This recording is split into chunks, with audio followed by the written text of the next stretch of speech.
मनाजरा हुआ था पिंडी भटिया के करीब। मनाजरे का मौजू था जनाजा रसूल हक के बतूल। शिया की तरफ से मनाजर थे मुबल्लिग आज़म मौलाना इस्माइल आला मकाम। मनाजरे का जज था अहले सुन्नत जमींदार, नाम था उसका चौधरी आशिक। सुन्नी था, दानश्वर था, फैसले लोगों के करता था अकल के मुताबिक। मनाजरे का जज उसे मुअय्यन इसलिए किया गया कि वो फैसला हक पे करे। जोहर तक मुनाजरा होता रहा। जोहर के वक्त जोहर की अजान हुई, नमाज का वक्फा हुआ। चौधरी आशिक अपने मौलवी के पीछे नमाज पढ़ने मस्जिद में चला गया। जितनी देर नमाज पढ़ता रहा रोता रहा। नमाज खत्म हुई, नमाज के उसे कहने लगा सारे मस्जिद से बाहर जाओ, मुझे मौलवी से तन्हाई में बात करनी। सारे नमाजी मस्जिद से बाहर भेज के मस्जिद का दरवाजा बंद करके कुंडी लगा अपने मौलवी के सामने बैठ गया। उसने देख मौलवी, हमारे घर गांव में है एक सैयदों का घर, वो अपने घर के अंदर रोते थे, तू हमें कहता था इन्हें को ना रोया करे। मैं एक दिन अकेला उनके घर गया था, मैंने जाके पूछा था सैयदों क्यों रोते हो? उन्होंने कहा था कि हमारी मां दरबार में गई थी। मौलवी, मैंने रात की तारीकी में तेरे घर आके तुझसे मसला पूछा था, तूने मुझे कहा था कि शिया झूठ बोलते हैं।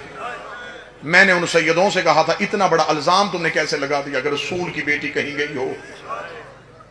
उसने कहा हम अपना मौलवी बुलाते हैं, तू अपना मौलवी ले आ। उन्होंने बुला लिया है अपना मौलवी, वो बैठा है डेरे पे किताबें लेके।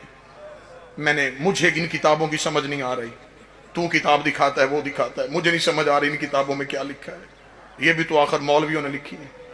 मुझे जहन में एक सवाल है, मुझे उसका जवाब दे, मैं मुनाजरा खत्म करूं। मौलवी ने कहा क्या सवाल है? चौधरी आशिक ने रोके कि मुझे सिर्फ इतना बता, बेटी नबी की दरबार गई थी? मैंने ये नहीं पूछा किस किताब में क्या लिखा है, सिर्फ इतना बता गई थी? उसने कहा चाचा आशिक नबी की बेटी का बनता नहीं था। उसने कहा बनता छोड़, गई थी। उसने कहा नबियों का विरसा कोई नहीं होता। उसने कहा विरसा छोड़, गई थी।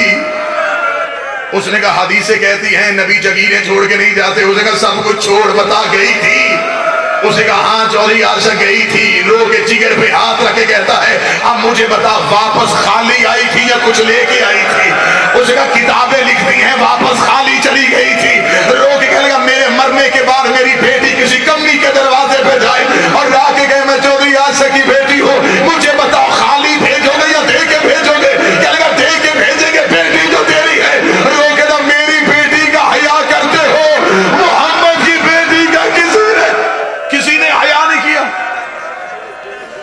चली जो गई थी, नहीं भी बनता था फिर भी कह देते कि बाप के बाद पहली बार आई है, खाली तो ना भेजते।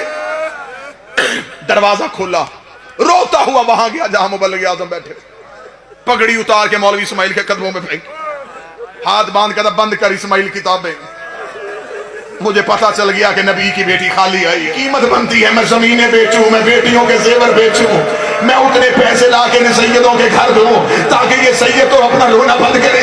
इतना कहना था, मौलाना इस्माइल ने चीखे मार के हम जगीर को नहीं रोते।